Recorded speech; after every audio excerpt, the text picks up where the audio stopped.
Cinema అనేది చాలా మందికి ప్యాషన్. ఆ ప్యాషన్‌ని వెతుక్కుంటూ చాలా చాలా త్యాగాలు చేసుకుంటూ ఇండస్ట్రీ వరకు వస్తారు. వచ్చిన తర్వాత కూడా రాణిస్తారు, సక్సెస్ అవుతారు. లేదా ఆఫర్స్ వస్తాయనే గ్యారంటీ అందరికీ ఉండదు. కానీ కొంతమంది మాత్రం అనుకున్నది సాధించేంత వరకు విశ్రమించరు. అలా ప్రయత్నించిన వాళ్ళే సక్సెస్ అవుతారు. తొలి ప్రయత్నాల్లోనూ లేదా ఆ తర్వాత ప్రయత్నాల్లో అయినా సరే తమకంటూ ఒక గుర్తింపు తెచ్చుకుంటారు. తమ కలను నెరవేర్చుకుంటారు. ఆ క్రమంలో ఆ ప్రయాణంలో భాగంగా చాలా పెద్ద ఉద్యోగాన్ని, చాలా పెద్ద జీతంతో ఉన్నటువంటి ఉద్యోగాన్ని కూడా వదిలిపెట్టి వెండితెర మీద కళలతో వెండితెర మీద తనకంటూ ఒక గుర్తింపు తెచ్చుకోవాలనే ప్రయత్నంతో ఇండస్ట్రీలోకి అడుగుపెట్టాడు మహాదేవ్. మొదట అసిస్టెంట్ డైరెక్టర్ నుంచి అసోసియేట్ డైరెక్టర్ వరకు వచ్చినప్పటికీ కూడా తనలోని నటుడిగా వచ్చిన అవకాశాన్ని 'సర్కారు నౌకరీ' అనే సినిమాతో అద్భుతంగా ఉపయోగించుకున్నాడు. ఈ సినిమాలో అతను చేసినటువంటి పాత్రకి చాలా మంచి రెస్పాన్స్ వచ్చింది.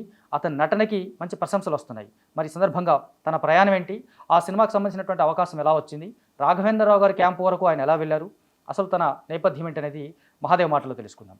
Hi Mahadev sir. First of all thank you so much sir for the greatest introduction. చాలా బాగా చెప్పారు, నిజంగా thank you so much sir. So Mahadev, yeah 'సర్కారు నౌకరీ' సార్. ఈ సినిమాలో మీ నటనకి మంచి అప్లాజ్ వస్తుంది యాజ్ యూజువల్గా. అదేమి పొగడ్త కాదు, నిజంగా బాగా చేశారు. Thank you so much sir. Raghavendra Rao గారి క్యాంప్లోకి వెళ్ళడం అనేది ఒక పెద్ద టాస్క్ అనుకుంటారు సార్. అంటే ఆయన్ని మెప్పించడము, ఆయన దగ్గర నుంచి ఒక ప్రశంస తీసుకోవడం చాలా పెద్ద విషయం. అవును సార్. అక్కడ వరకు ఎలా వెళ్ళారు? సో అంటే ఫస్ట్ ఆఫ్ ఆల్ నేను యాక్చువల్లీ కువైట్లో మీకు చెప్పాను కదా, ఇందాక మెకానికల్ ఇంజనీర్గా జాబ్ చేసేవాను సార్. సో అది రిజైన్ చేసేసి నేను వచ్చి 2019లో మొత్తం ఫెరోషియస్గా తిరిగేవాడిని అన్ని ఆడిషన్స్ చుట్టూ. అంటే యాక్టర్ అవుదామని బేసికల్లీ నేను వచ్చింది. మోస్ట్లీ 10 years నుంచి తిరుగుతున్నారు. 10 years కాదండి, 2019. సో 2019లో వచ్చాను. నేను తిరుగుతున్నాను, ఆడిషన్స్ కోసం అవి తిరుగుతున్నాను. కానీ సడన్గా లాక్డౌన్ వచ్చి నేను ఊరు వెళ్ళిపోయి మళ్ళీ కరోనా లాక్డౌన్ అయిపోయిన తర్వాత మళ్ళీ వచ్చాను అనమాట ఇండస్ట్రీకి. వచ్చిన తర్వాత నేను అలా కాదు, నా సేవింగ్స్ అన్నీ అయిపోతున్నాయి, so I have to be ఒక జాబ్ అనేది చూసుకోవాలి, ఇలా ఇండస్ట్రీలో ఉంటే క్రియేటివ్ జాబ్ లాంటిది అని చెప్పేసి వెళ్తే, so first of all people media ఫ్యాక్టరీలో కాంటెంట్ టీంలో నాకు జాబ్ వచ్చింది వివేక్ గారి ద్వారా. సో అక్కడ నేను జాయిన్ అయ్యాను. జాయిన్ అయిన తర్వాత అక్కడ వీణాదిత్య గారు కాంటెంట్ హెడ్గా ఉండేవారు. సో ఆయన ఒక మూవీ డైరెక్షన్ స్టార్ట్ చేస్తుంటే నేను ఇమీడియట్గా డైరెక్షన్ డిపార్ట్మెంట్ షిఫ్ట్ అవ్వడం జరిగింది. ఆ తర్వాత ఆ సినిమా అయిపోగానే ఇమీడియట్గా మన సంగీతం శ్రీనివాసరావు గారు ఇక్కడ ఒక స్క్రిప్ట్ ప్రాజెక్ట్ కోసం వచ్చారు. సో ఆయన దగ్గర ఒక 2-3 months, కల్కి కాదు, వేరే ప్రాజెక్ట్, ఆయన some script work related to దానికి వచ్చినప్పుడు నేను ఆయన దగ్గర కొంతకాలం ఉండడం జరిగింది. ఆ తర్వాత నాకు రాఘవేంద్రరావు గారు ప్రాజెక్ట్ స్టార్ట్ చేస్తున్నారని అనిపించుకునేటప్పటికి నాకు వీణాదిత్య గారు అబ్బాయి బాగా చేస్తాడండి అని చెప్పేసి నన్ను అక్కడ పెట్టించారు అనమాట. సో యాక్చువల్గా మీరు యాక్టర్ అవుదామని వచ్చి సార్ రైటర్ వైపు టర్న్ అయ్యారు. అంటే మొదట్లో అంటే మీకు నటుడుగా ఎంత ఉందో రైటర్గా మీలో మంచి రైటర్ కూడా ఉన్నట్టు సార్. అంటే వీణాదిత్య గారిని ఒప్పించడం కానీ ఆ తర్వాత సంగీతం గారి దగ్గర వరకు మీరు రైటింగ్ డిపార్ట్మెంట్ వల్ల అనేది great achievement. Thank you sir. మరి అక్కడ రైటర్గా కాకుండా ఇంకా యాక్టర్గానే అనేది ఎట్లా? అంటే నాకు చిన్నప్పటి నుంచి ఫస్ట్ యాక్చువల్లీ యాక్టర్ అవుదామనే ఉండేది సార్. సో అలాంటి ప్రాసెస్లో మనకి మన స్కిట్స్ మనమే రాసుకుని, మన ప్లేస్ మనమే రాసుకుని చేస్తుంటాం కాబట్టి రైటింగ్ స్కిల్స్ ఉండేవి నాకు. సో అలాగా ఆ రైటింగ్ స్కిల్స్తో నేను ఒక జాబ్లా చూసుకుంటే అట్ ద సేమ్ టైం యాక్టర్గా కంటిన్యూ చేయొచ్చు అని చెప్పి నేను ఆ స్కిల్స్ని ఉపయోగించుకుంటూ ఉన్నాను అనమాట. అంటే ఈ క్రమంలో మీకు రైటింగ్ డిపార్ట్మెంట్లో పనిచేస్తున్నప్పుడు సంగీతం గారి దగ్గర నుంచి ఎప్పుడైనా ఒక అప్రిషియేషన్ బాగా రాస్తున్నామని కానీ, ఇలా రాయమని కానీ, అడ్వైజులు కానీ, అప్రిషియేషన్ కానీ ఏమన్నా వచ్చింది సార్? వచ్చింది. ఆయన పెద్ద ఆయన అసలు 93 years ఏజ్, బట్ స్టిల్ ఆయన చాలా 90 ఏళ్ల కుర్రాడు అంటాం నిజంగా. ఎందుకంటే ఆయన దగ్గర ఉంటే ఒక పాజిటివ్ ఆరా అనమాట అండి. నాకు లక్కీలీ నాకు పనిచేసిన వాళ్ళు ముగ్గురు కూడా చాలా పాజిటివ్ ఎనర్జీ. వీణాదిత్య గారు వచ్చేసి ఆయన చాలా పాజిటివ్ మనిషి. ఆయన ఎంత పాజిటివ్ అంటే ఈవెన్ లైక్ ఎవరన్నా ఐసీలో ఎవరన్నా పెట్టేసి చాలా చావు బతుకుల మధ్యలో ఉన్నారనుకోండి, ఆదిత్య గారు మనకు తెలిసిన వ్యక్తి ఆదిత్య గారు చూసి వచ్చారంటే బతికేస్తాడండి, చాలా బాగున్నాడు ఆయన, పాజిటివ్ అంటే అంత పాజిటివ్గా చెప్తారనమాట. మనకు కాన్ఫిడెన్స్ వచ్చేస్తుంది అనమాట నిజంగా. అంటే అంత పాజిటివ్గా ఏదన్నా పాజిటివ్గా చేసి చెప్పే వ్యక్తి ఆయన. సో ఆయన దగ్గర పని చేయడం, తర్వాత సంగీతం గారి దగ్గర చేయడం. సంగీతం గారు దగ్గర నేను చేస్తున్నప్పుడు నేను యాక్టింగ్ నేను చేసినవన్నీ కొన్ని చూపించాను. ఆయన కూడా చాలా బాగా చేస్తున్నావు, నీకు ఒక రైట్ టైం వచ్చినప్పుడు నీకు వెళ్తావు, అప్పటి వరకు వెయిట్ చేయాలి అని చెప్పేసి ఆయన చెప్పడం జరిగింది. అండ్ రైటింగ్ నేను రాసిన కొన్ని చిన్న షార్ట్ స్టోరీస్ అవన్నీ ఆయనకి వినిపించాను. చాలా బాగున్నాయి అన్నారు. ఆయనతో పాటు కలిసి స్క్రిప్ట్ డిస్కషన్ అది కొంత జరిగింది. అంటే ఆ డిస్కషన్లో కూడా నేను ఇన్వాల్వ్ అయ్యి కొన్ని పాయింట్స్ అవి చాలా షార్ట్ టైంలో గ్రేట్ ఆపర్చునిటీ వచ్చింది. నిజంగా సార్, నిజంగా. అంటే ఈవెన్ లైక్ మనకి ఇండస్ట్రీలో అప్పుడు first generation persons, the legendary persons అంటే ఎవరు, మనకి సంగీతం గారు, రాఘవేంద్రరావు గారు, ఇప్పుడు ప్రజెంట్ కాంటం ఇప్పుడు ఉన్న సీనియర్ మోస్ట్ లో వాళ్ళిద్దరి దగ్గర నేను పడ్డం అనేది నా అదృష్టం, ఒక దైవానుగ్రహం. సో మహాదేవ్, ఎవరి కళకైనా ఒక నేపథ్యం ఉంటుంది. అవును సార్. ఆర్టిస్ట్ అవ్వాలని మీరు సినిమా ఇండస్ట్రీలోకి రావాలని మీరు అనుకున్నారు. అవును సార్. ఈ ఆ డ్రీమ్ మీకు పడ్డానికి అసలు మీకు రీజన్ అయినట్టు ఆ పర్టికులర్ రీజన్స్ ఏంటి? మీ నేపథ్యం అసలు ఎక్కడి నుంచి వచ్చారు? ఎక్కడ ఉండటం వల్ల మీకు ఇలాంటి ఒక ఆలోచన, నటుడు అవ్వాలనే ఆలోచన ఎప్పటి నుంచి మొదలైంది? ఓకే. సో బేసికల్లీ నేను రాజోల్ సార్ మాది east Godavari district. First of all Godavari అంటేనే మాకు ఆ క్రియేటివిటీ అదంతా కూడా కొంటే ప్రశాంతమైన వాతావరణం ఉంటుందేమో. సో చాలా క్రియేటివ్ ఐడియాస్ ఏమో వస్తుంటాయి యూజువల్లీ. సో ఫస్ట్ నాకు 5-6 ఇయర్స్ ఓల్డ్ ఉన్న టైంలో మా ఊర్లో పాత థియేటర్ ఉండేది సార్, వెంకటరమణ థియేటర్ అని చెప్పేసి. ఆ థియేటర్లో పాత సినిమాలు ఆడుతుండేవి. ఓకే. మా నాన్నగారు ఫస్ట్ చూపించిన సినిమా నాకు బాగా గుర్తు, దానవేర సురకర్ణ.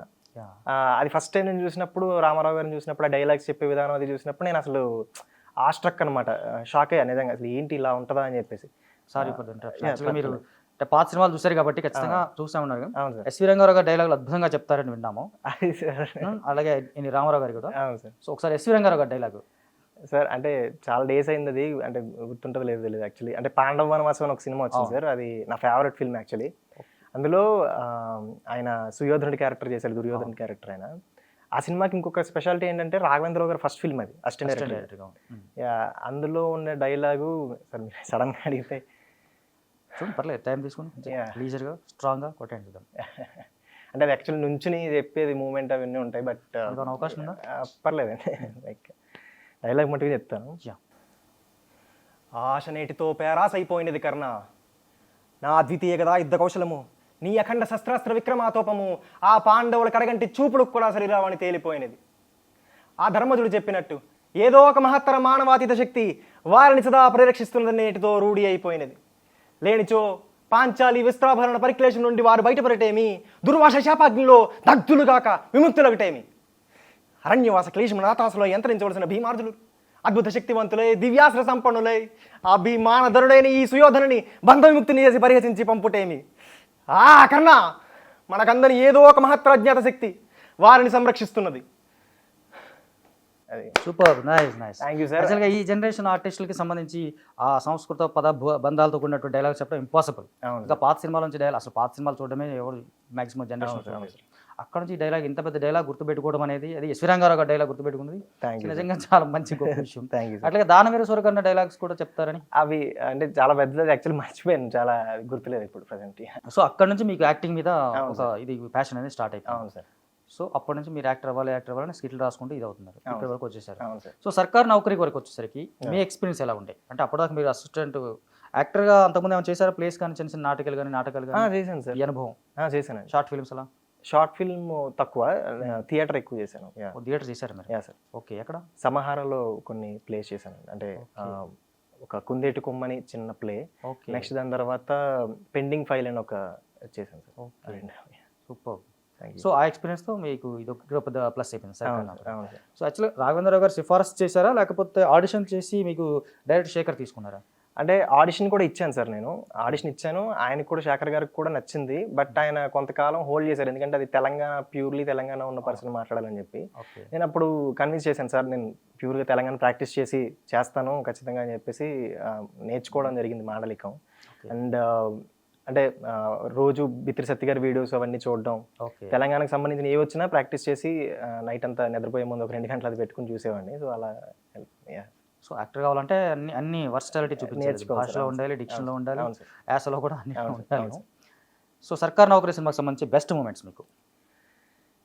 అంటే బెస్ట్ మూమెంట్స్ చాలా ఉంటాయి సార్, సడన్గా మీరు అడిగితే. అంటే లైక్ సెట్లో ఉన్నప్పుడు ఆ ఒక పర్టికులర్ సీన్ కోసం నేను 2 days ఫుడ్ తీసుకోలేదు సార్, కంప్లీట్ ఫుడ్ మానేసాను, అవాయిడ్ చేశాను.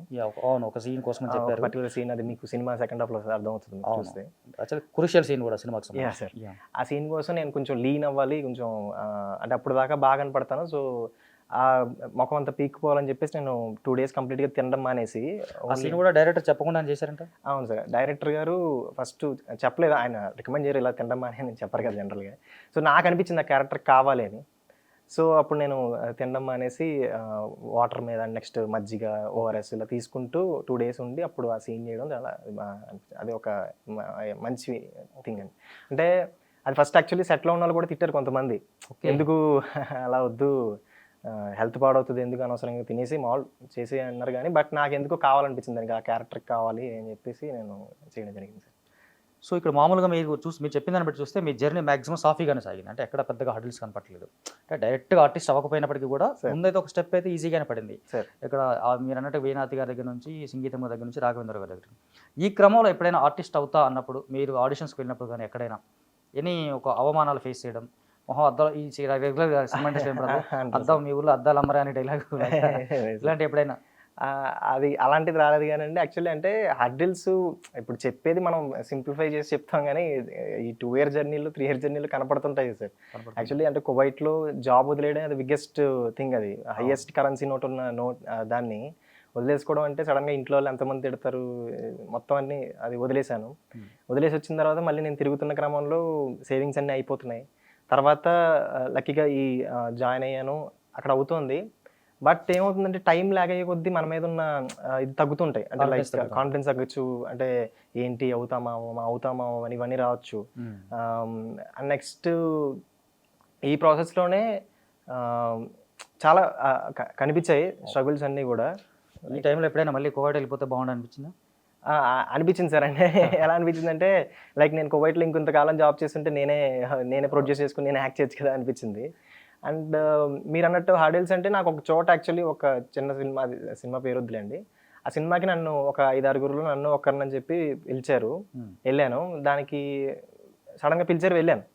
వెళ్ళిన తర్వాత వాళ్ళు ఏమన్నారంటే అయ్యో నాకు గడ్డం ఉండకూడదు, గడ్డం తీయించుకుని వచ్చాయంటే నేను అక్కడ నుంచి మళ్ళీ ఒక 3-4 కిలోమీటర్స్ వెళ్ళి నేను అక్కడ షేవింగ్ దానికి సెలూన్కి వెళ్ళి అక్కడ చేయించుకుని మళ్ళీ వచ్చాను.